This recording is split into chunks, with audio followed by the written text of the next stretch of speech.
మీ ఎలాంటి వ్యాపార ప్రకటనలకైనా వెంటనే మా ఛానల్ సంప్రదించండి. ప్రస్తుతం మనతో పాటు ప్రముఖ ఆధ్యాత్మికవేత్త వేదిక్ ఆస్ట్రాలజర్ గోనుగొంట్ల సురేష్ బాబు గారు ఉన్నారు. గురుగారితో మాట్లాడేద్దాం. నమస్కారం గురుగారు. మణికంఠ గారు నమస్కారం అండి. గురుగారు, ఫిబ్రవరి మాసం విశేషంగా తులారాశి వాళ్ళ పరిస్థితి ఈ నెల ఏ విధంగా ఉండిపోతుంది? మహాశివరాత్రి కూడా ఉంది ఈ నెలలో. సో ఈ పండుగని ఏ విధంగా వినియోగించుకుని వీళ్ళు కూడా అదృష్టాన్ని పొందే అవకాశం ఉంటుందంటారు వీళ్ళకి?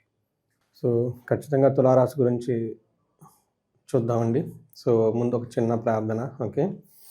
ఓం గం గణపతియే నమః. స్వర్ణలక్ష్మి నమస్తే అస్తు. పరబ్రహ్మ స్వరూపిణి రాజ్యం దేహి ధనం దేహి సర్వకామాంచ దేహిని.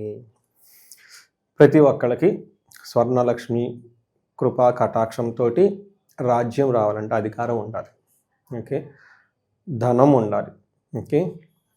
సర్వకామాంచి ప్రతి ఒక్కళ్ళు వాళ్ళ కోరికలు నెరవేరాలని. ఓకే. అలానే గణపతి మనకి ఇంటెలిజెన్స్ బుద్ధిని కూడా ఇవ్వాలని చెప్పేసి ఒక చిన్న ప్రార్థనతో మనం స్టార్ట్ చేసాము. తులారాశి వీళ్ళు బ్యాలెన్స్డ్గా ఉంటుంది. తులా అంటేనే బ్యాలెన్స్. ఓకే. ఒక పక్కన చాలా స్ట్రాంగ్ పాయింట్లన్నీ పెట్టుకొని పక్కా ప్రూఫ్తో ఏ పనైనా చేస్తూ ఉంటారు అనమాట. బ్యాలెన్స్ విత్ ప్రూఫ్స్తో వెళ్తూ ఉంటారు. వీళ్ళకి ఈ ఇయర్ అంతా బాగుందండి. 2026 రాశి ఫలాలు కూడా మనం చెప్పుకున్నాం, చాలా బాగుంది. అయితే ఈ ఫిబ్రవరి మంత్ మనం చూసుకుంటే కొంచెం వీళ్ళకి ఎలా ఉంటుంది, అప్స్ అండ్ డౌన్స్ ఎక్కువ ఉంటుంది, మిక్స్డ్గా ఉంటుంది. మిక్స్డ్గా ఉన్నా కానీ ఏది పెద్ద ఇబ్బంది పెట్టేది ఏమి ఉండదు, స్మూత్గా వెళ్ళిపోతూ ఉంటుంది. కొంచెం ఇరిటేషన్స్, అన్వాంటెడ్గా మానసికంగా ఏమంటారు ఇబ్బందులు అవి పెట్టే అవకాశం ఎక్కువ ఉంటుంది. కొన్ని విషయాలు చాలా స్మూత్గా ఉంటుంది. కొంచెం గమనించుకుంటే బాగుంటుంది. నేనైతే ఏం చెప్తాను, ఒక 70% వాళ్ళకి బాగుందనే చెప్తాను. ఒక 30% కొన్ని ప్లేస్లో బాగుండదు. మన డీటెయిల్స్ కనుక చూసుకుంటే ఫస్ట్ వీళ్ళకి చిత్త 3-4 పాదాలు, తర్వాత స్వాతి 1-2-3-4 పాదాలు, విశాఖ ఫస్ట్ పాదం అంతా తులారాశిలో ఉంటారు. పేరు బలం కనుక చూసుకుంటే రా, రీ, రూ, రే, రో, తాతి, తూతే అన్న లెటర్స్ అంతా తులారాశిలో ఉంటారు. నెక్స్ట్ మనకి సూర్యుడు వీళ్ళకి సంచారం, అంటే మన గ్రహాలు మారుతూ ఉండటంతో 4 గ్రహాలు మారుతూ ఉన్నాయండి. ఈ 4 గ్రహాలలో కూడాను ఏ గ్రహాలు వీళ్ళకి అనుకూలంగా ఉన్నాయి అంటే ఫస్ట్ ఈ గ్రహాలు మారే డేట్లు చూసుకుంటే 3వ తారీఖు నుంచి వీళ్ళకి బుధుడు మారుతూ ఉన్నాడండి. 13 నుంచి సూర్యుడు మారుతున్నారు. 6వ తారీఖు నుంచి శుక్రుడు మారుతున్నాడు. కుజుడు మాత్రం 23వ తారీఖు లాస్ట్లో మారుతూ ఉన్నారండి. ఇలా అన్ని గ్రహాలు 3, 13, 23 ఇలా ఈ డేట్స్లో 3-3తో మారుతూ ఉన్నారు. ఈ గ్రహాలు ఈ మార్పు వల్ల మనకి ఎలా ఉండబోతుందంటే కొన్నిసార్లు వీళ్ళకి మానసికంగా ఆందోళన చెందే పరిస్థితులు ఉంటాయి, కానీ వెంటనే వాటి నుంచి బయటపడిపోతారు. నెక్స్ట్ శత్రువుల యొక్క కూర్చొని వీళ్ళు కనుక మాట్లాడితే శత్రువులపై అధికారం వీళ్ళదే ఉంటుంది. నెక్స్ట్ బుధుడు వల్ల భార్యతోటి పిల్లలతోటి కొంచెం గొడవలు లేదా టెన్షన్స్ ఉంచే అవకాశం ఎక్కువ ఉంటుంది. ఫైనల్గా శుక్రుని వల్ల పిల్లల విషయంలో చాలా బాగుంటుంది, కానీ కొంచెం ఇబ్బందులు కూడా ఉండే అవకాశం ఉంటుంది. సో ఒక రకంగా చూసుకుంటే ఈ రాశి వాళ్ళకి ఒక 30% అది కూడాను ఇంటి వ్యవహారాల్లో పిల్లల గురించి ఒక టెన్షన్, భార్య గురించి ఒక టెన్షన్ ఉండే అవకాశం ఉంటుంది తప్పక మిగతా అన్ని విషయాల్లో బాగుంటుందని గమనించుకోవాలి. మనం డీటెయిల్స్ చూసుకుంటే వీళ్ళకి శుక్రుడు వీళ్ళకి 5వ స్థానంలో ఉంటే ఏమవుతుంది? 1 ధన ప్రవాహం బాగుంటుంది. ఏ పని చేసినా ఏదో ఒక విధంగా ఛాలెంజింగ్గా చేసుకుని బయటకు వచ్చేస్తారు. కొంచెం ఇబ్బందులు ఉంటాయి తప్పక. ఇందులో మేజర్ వీళ్ళు ఆలోచించాల్సింది ఏంటంటేనండి, 5వ స్థానంలో సూర్యుడు ఉండటంతో వీళ్ళకి బుద్ధి చాంచల్యం, అంటే మనసు స్థిరంగా ఉండదు. అందులోనూ కొంచెం ఎడిక్షన్స్ అయ్యేవాళ్ళు కొంతమంది ఉంటారు. కొంతమంది ఎవరైనా ఆల్కహాల్ తీసుకునేవాళ్ళు, లేదంటే ఆన్లైన్ ట్రేడింగ్ చేసేవాళ్ళు, రకరకాల ఎడిక్షన్స్ ఉంటాయి.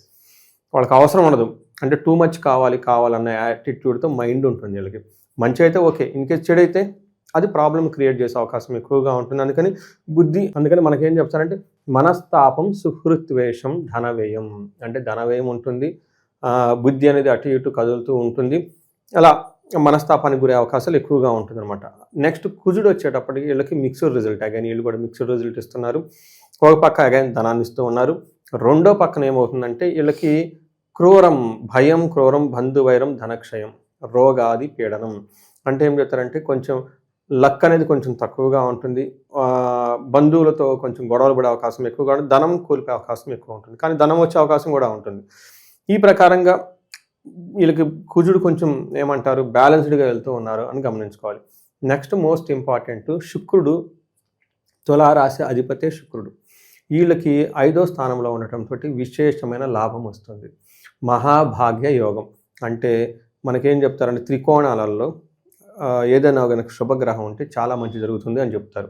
అందులోనూ శుక్రుడు 5వ స్థానంలో ఉంటే మహాభాగ్య యోగం కలుగుతూ ఉంటుంది. లక్ వస్తుంది, అన్ఎక్స్పెక్టెడ్గా మనీ వచ్చే అవకాశం ఎక్కువగా ఉంటుంది. మనకేం చెప్తారు మహర్షులు? దాసీభృత్య జన లాభ, నిత్య మృష్టాన్న భోజన ధనధాన్య అభీష్టార్థ సిద్ధి అని చెప్తారు. అభీష్టార్థం అంటే అనుకున్న పనులు ఏమైనా వాళ్ళ కోరికలు ఉంటే ఈ టైంలో నెరవేరుతూ ఉంటాయి. నిత్యం భోజనం చేస్తూ ఉంటారు, సంతోషంగా ఉంటారు. దాసీభృత్య జనలాభ, వీళ్ళ కింద ఫాలోవర్స్ అంటే ఎంప్లాయీస్ కానివ్వండి, సబార్డినేట్స్ కానివ్వండి, ఎవరైనా కనుక ఉంటే వీళ్ళకి చక్కగా హెల్ప్ చేస్తారని చెప్తూ ఉంటుంది. అంతేకాకుండా 11th హౌస్లో దృష్టి ఉండటంతో లేడీస్ అయితే జెంట్స్ ద్వారా చాలా లాభం ఉంటుంది. ఇంకేస్ జెంట్స్ అయితే లేడీస్ ద్వారా చాలా లాభం ఉంటుంది వీళ్ళకి. అప్పటిదాకా ఏమైనా మనస్పర్ధలు ఉంటే అవన్నీ తొలగిపోతాయని మనం చెప్పుకోవచ్చు. ఇక గురుగారు, ఈ రాశిలో ఏ నక్షత్రాలు ఉంటారు, వాళ్ళకి నెల ఎలా ఉండబోతుంది ప్రత్యేకంగా? సో వీళ్ళకి చిత్తా, స్వాతి, విశాఖ 3 నక్షత్రాలు ఉంటాయి. ఇందులో చిత్తా నక్షత్రం వాళ్ళకి మనం చూసుకుంటే ఏ పని చేసినా ఫస్ట్ జయప్రదంగా ఉంటుంది. రెండోది 3 నక్షత్రాలకు చిత్తా, స్వాతి, విశాఖ నక్షత్రాలకు ఏ పని చేసినా ఫస్ట్ జయప్రదంగా ఉంటుంది, ధనలాభం ఉంటుంది. సో 2 మేజర్ పనులు అయిపోయింది. ఛాలెంజ్ ఎక్కడ ఉంటుందంటే వీళ్ళకి కలహము, గొడవలు వచ్చే అవకాశం ఎక్కువగా ఉంటుంది. అది భార్యతో, కూతురులతో కానివ్వండి, బ్రదర్స్తో కానివ్వండి, లేదా భూమికి సంబంధించి వాటికి సంబంధించిన వ్యవహారాలలో అనుకున్న పని కాకుండా ఎక్కడో మధ్యలో డిస్టర్బెన్స్ వచ్చి ఆగిపోతుంది. బట్ ఇంకొక ప్రాబ్లం ఏమవుతుందంటే వీళ్ళకి బంధనము, అంటే బంధించబడినట్లుండే పరిస్థితి వీళ్ళకి ఉంటుంది. అంటే ఏంటి బంధించబడినట్లుంటే? ఏదో ఒక సమస్య వస్తుంది, ఎటు వెళ్తే బాగుంటుంది, ఆ సమస్య నుంచి పరిష్కారం ఏంటి, ఒక క్లారిటీ లేకుండా అన్సర్టనిటీగా ఉండే పరిస్థితి వీళ్ళు ఫేస్ చేస్తారు.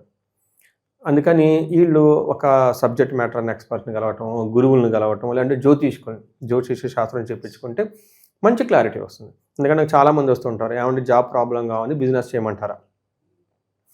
జాబ్ బాగలేదు కాబట్టి, బతకాలి కాబట్టి ఆప్షన్ ఏంటంటే బిజినెస్. కానీ జ్యోతిష శాస్త్రంలో చాలా ఆఫర్స్ ఉంటాయి, ఇంకా అది చాలామందికి తెలియదు.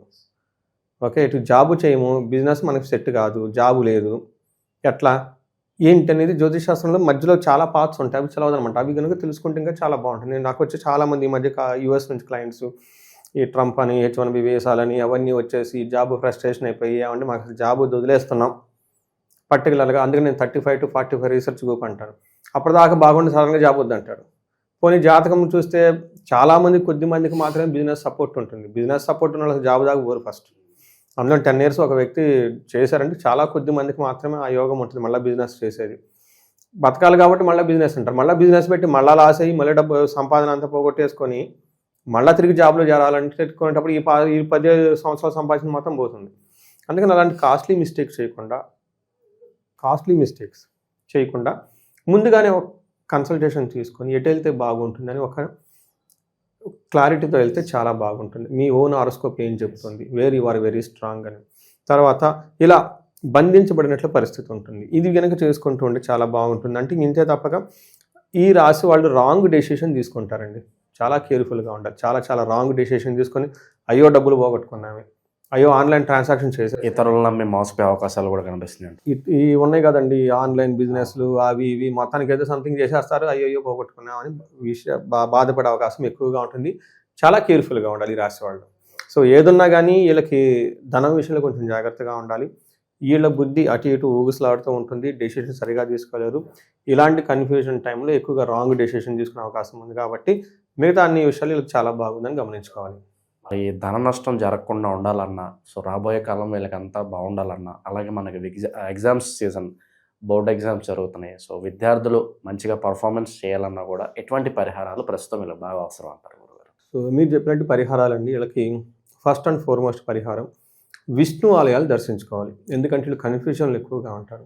అందుకని విష్ణు ఆలయాలు ఎప్పుడైతే దర్శించుకుంటారో ఈ బుధుని వల్ల కన్ఫ్యూజన్ లేకుండా పోయి క్లారిటీ వస్తుంది. అందుకని మన పెద్దవాళ్ళు ఏం చెప్తారు, తీర్థయాత్ర చేసి వచ్చిన తర్వాత డెసిషన్ తీసుకోమంటారు. ఎందుకంటే మైండ్ చంచలం అంతా పోయేసి స్థిరం పడుతుంది, క్లారిటీ దొరుకుతుంది. అందుకని ఫస్ట్ విష్ణు ఆలయాలు ఎందుకు దర్శించుకోమంటే ఇందుకు సంబంధించి మనకి ఇక్కడ హైదరాబాద్కి దగ్గరలో ఎవరైనా ఉంటే అనంత పద్మనాభ స్వామి స్వయంభూగా వెలిసిన ఒక ప్లేస్ ఉంది. అది పెంజర్ల గ్రామం అంటారు, కొత్తూరు దగ్గర. ఎక్కడ హైదరాబాద్ 30 kilometers, బెంగళూరు రోడ్లో వెళ్తుంటే తగులుతూ ఉంటుంది. ఆ టెంపుల్ని దర్శనం చేసుకొని అక్కడ కొంచెంసేపు మెడిటేషన్ చేసుకొని టైం స్పెండ్ చేస్తే చాలామంది నాకు ఇచ్చిన పాజిటివ్ ఫీడ్బ్యాక్ అండి. చాలా వచ్చారు. మరలా వెళ్తున్న వాళ్ళు నాకు మెసేజ్లు పెడుతున్నారు, అక్కడికి వెళ్ళామండి, మేము ఏదో పని అనుకున్నాం, చాలా క్లారిటీ వచ్చింది, చాలా స్పష్టంగా ఉన్నామని. ఇలా ఇన్ కేసు ఎవరైనా కనుక అనుకొని ఉంటే అక్కడ టైం స్పెండ్ చేయండి. ఇన్ కేస్ అక్కడికి వెళ్ళాలని వాళ్ళు తిరుపతి కానీ ఎక్కడైనా ఈ టైంలో వెళ్తే చాలా చాలా బాగా కలిసి వస్తుంది. నెక్స్ట్ వీళ్ళకి మోస్ట్ ఇంపార్టెంట్ మనం ఇప్పుడు చెప్పుకున్నాం, వీళ్ళకి ధన ప్రవాహం బాగా రావాలంటే స్వర్ణలక్ష్మి విశేష హోమం చేయించుకుంటే విపరీతంగా ధనం కలిసి వస్తుంది. గవర్నమెంట్ కాంట్రాక్ట్స్ దగ్గర నుంచి, లేదంటే బిజినెస్లు చేసే వాళ్ళ దగ్గర నుంచి, లేదంటే ఒకటే జాబ్ ఉందండి మల్టీ సోర్సెస్ ఆఫ్ ఇన్కమ్ మాకు లేదండి అనుకున్న వాళ్ళ దగ్గర నుంచి ఇవి చేసుకుంటే, అంటే ఆల్రెడీ వాళ్ళకి ఇన్కమ్ ఉంది కానీ ఎక్కడో ఆగిపోయారు, ఇలాంటి వాళ్ళ కనుక స్వర్ణలక్ష్మి విశేష హోమం చేయించుకుంటే చక్కగా కలిసి వస్తుంది. వీటితో పాటుగా మీరు ఇప్పుడు ఏదైతే చెప్పారో, ఏం చెప్పారు, విద్య, మనకి ఎడ్యుకేషన్ టైం కాబట్టి ఇక్కడ మేము ఏం చేస్తామంటేనండి వాళ్ళ యొక్క జాతకాన్ని పరిశీలిస్తాం. పరిశీలించి ఇండివిడ్యువల్గా వాళ్ళ హారోస్కోప్లో ఏ దేవతని ఆరాధిస్తే వాళ్ళ జాతకానికి త్వరగా విద్య వస్తుంది, సిద్ధిస్తుందని చూస్తాం. జనరల్గా 3 దేవతలు మనం చూస్తాం. ఫస్ట్ ఎవరు, దక్షిణామూర్తి, శివునికి సత్వానికి సంబంధించి ఆయన మంత్రం జపం చేయటం, పాశుపత అభిషేకం చేసుకోవటం, హోమం చేయటం. నెక్స్ట్ హయగ్రీవ స్వామి, ఇది కొంతమందికి, ఎందుకంటే వాళ్ళ జాతకంలో చూడాలి. ఇక్కడ హయగ్రీవుడికి సంబంధించిన జపం చేసుకోవటం, పాశుపత అభిషేకం చేసుకోవటం, హోమం చేసుకోవటం. నెక్స్ట్ నీలా సరస్వతి, కొంతమంది హారోస్కోప్లో మనకి స్త్రీతత్వం గల దేవతామూర్తులను ఆరాధిస్తే విద్య చాలా చక్కగా వస్తుంది. అందుకని చెప్పేసి అమ్మవారికి సంబంధించిన, సరస్వతి అమ్మవారికి సంబంధించిన జపము, తర్వాత అభిషేకం, పాశుపత అభిషేకం చేసుకోవటం, హోమము ఇలా చేసుకుంటూ ఉంటే, అందుకని ఏంటంటే మనం బ్లైండ్గా చేయకుండా ఒక్కసారి హారోస్కోప్ చెక్ చేసుకుంటే వాళ్ళకి చాలా క్లారిటీ వస్తుంది. ఎక్కడ చేస్తే వాళ్ళకి ఈజీగా వస్తుంది. అలానే కొన్ని శ్లోకాలు కూడా వాళ్ళకి ఇవ్వడం జరుగుతుంది ఆ క్లయింట్స్కి, ఆ పిల్లలకి. చిన్న వాళ్ళు పెద్దవి చదవలేరు కాబట్టి అవి అట్లీస్ట్ ఒక మంత్రోపదేశం లాగా చేస్తూ ఉంటే వాళ్ళకి ఆ మంత్రం పట్టుకొని చేసుకుంటే చక్కగా విద్యలో 10 రెట్లు ముందుకెళ్ళే అవకాశం ఎక్కువ ఉంటుంది. ఓవరాల్గా తులారాశి వాళ్ళకి ఈ నెల ఎలా ఉండబోతుంది, ఎటువంటి జాగ్రత్తలు తీసుకోవాలి, చాలా బాగా వివరించారు. ధన్యవాదాలు. ధన్యవాదాలు.